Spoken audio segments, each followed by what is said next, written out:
Limbah medis berbahaya tercecer di lingkungan warga. Alat-alat medis bekas pakai itu tergolong bahan berbahaya dan beracun alias limbah B3.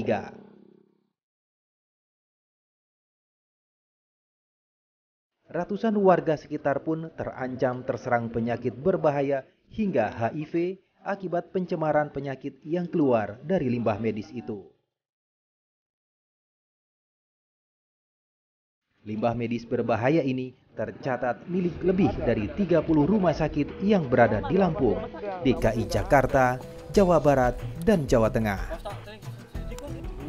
Warga desa Panguragan Wetan, Kabupaten Cirebon, Jawa Barat, menemukan puluhan ton limbah medis yang tercecer di pinggir jalan. Sebagian alat medis rumah sakit itu terdiri dari jarum suntik, selang infus, tabung vaksin, hingga tabung penyimpan darah pasien.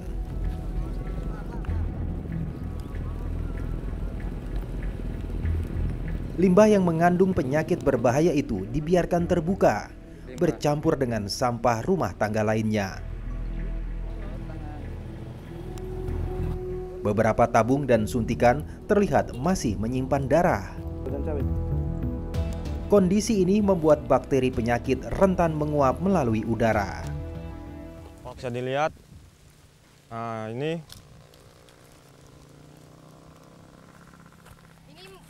salah satu. Itu kan ada kateter, ya ada infus, jarum suntik, ada jarum suntik, sarung tangan, terus ini botol-botol semacam obat.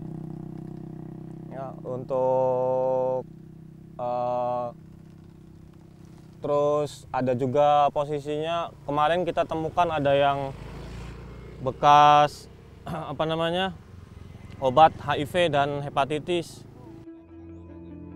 Kondisi ini membuat bakteri penyakit rentan menguap melalui udara.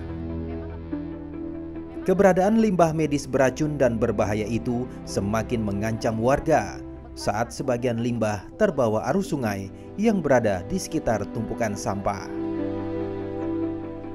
Sebagian warga desa Panguragan, Kabupaten Cirebon menggunakan air sungai itu untuk kebutuhan MCK dan irigasi sawah. Kondisi ini sudah dialami warga sejak 6 tahun lalu. Limbah B3 khususnya yang dari medis ini kan takutnya ada infeksi kepada warga ketika ini ada proses penguapan segala macam. Apalagi ini sebelahnya sungai. Kita bisa lihat di sana itu sungai.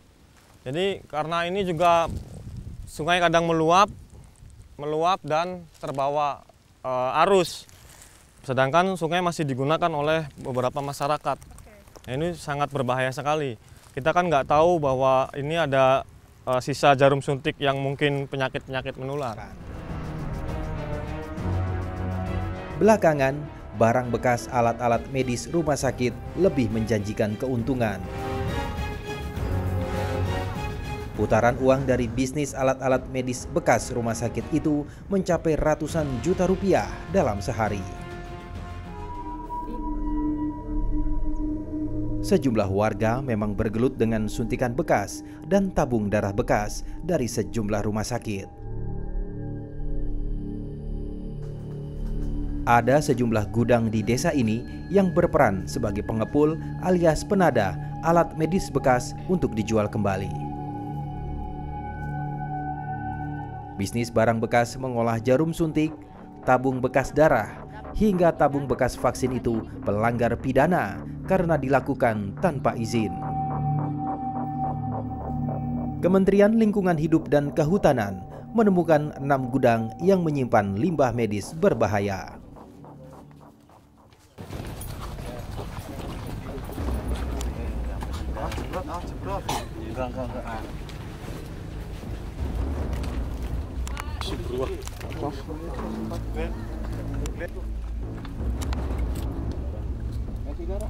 Kementerian Lingkungan Hidup dan Kehutanan pun menyegel gudang-gudang tersebut. Namun warga menolak. Mohon maaf Pak, ini kenapa harus ditutup Pak? Kita kan bukan ngerampok, kita bukan pencuri. Kita buat ini bukan untuk kepribadian kita, Pak, tetapi kita untuk bersama masyarakat. Kecuali ada yang mau menggantikan untuk masyarakat perutnya supaya penuh, nggak masalah. Nggak apa-apa. Ini kalau nggak ada ya ngapain tutup ya, berarti kita masih bekerja di sini. Karena kita punya perut, Pak. Tim undang-undang mengikuti prosedur. Kenapa nggak ada orangnya, pintu dibobol?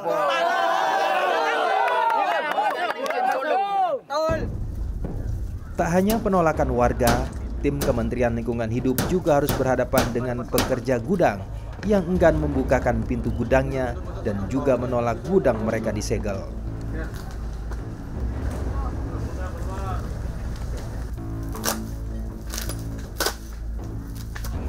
Dari sana kami meyakini bahwa ada satu tempat atau berbagai tempat sumber daripada limbah yang kami temukan tersebut. Ya, itu kan bermacam-macam, kan tadi ada jarum suntik, ya, kemudian ada selang-selang infus, ada botol-botol vaksin, obat-obatan, ya, kemudian juga ada sampel-sampel darah. Ya, ini tentu yang menjadi perhatian kita gitu, tuh darah. Bayangkan ini sampel-sampel darah.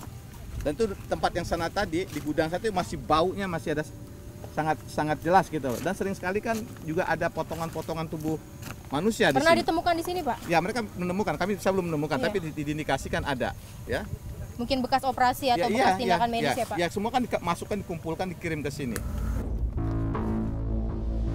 Informasi yang tim dapatkan, ada oknum TNI yang berperan sebagai pemain bisnis limbah medis ini. Oknum TNI itu mengolah limbah medis bekas untuk didaur ulang dan dijual kembali. Setelah kami kembangkan limbah medis ini, dan memang ternyata ada salah satu oknum ya, TNI yang terlibat sebagai pengelola limbah medis tersebut. Dan boleh katakan limbah medis yang kami cek, kami kembangkan ada kurang lebih 11 gudang. Kongsi bisnis ilegal antara pabrik pengolahan limbah medis dengan oknum TNI itu rupanya sudah berlangsung sejak lama. Kegiatan di sana pengolahan limbah dari rumah sakit yang ada di Jakarta, yang saya tahu dari Jakarta. Kalau lagi rame bisa sampai 4 truk yang datang.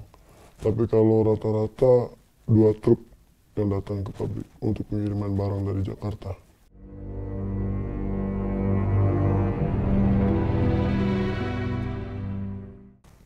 Dibongkar, isinya ada jarum suntik, ada selang infus, ada juga campuran-campuran dari bahan-bahan rumah sakit.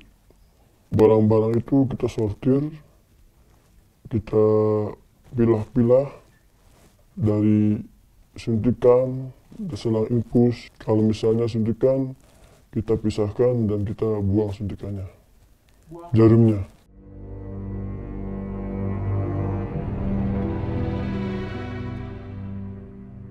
Biasanya itu langsung kita giling, dan juga ada yang memang biasanya kalau suntikan itu buat mainan anak-anak, kita tidak kita giling. Jadi pernah dapat, karena dari sana kita mengirim semuanya bentuknya limbah, dan kadang kita menemukan di dalam itu usus, jari, bahkan juga pernah dapat ginjal.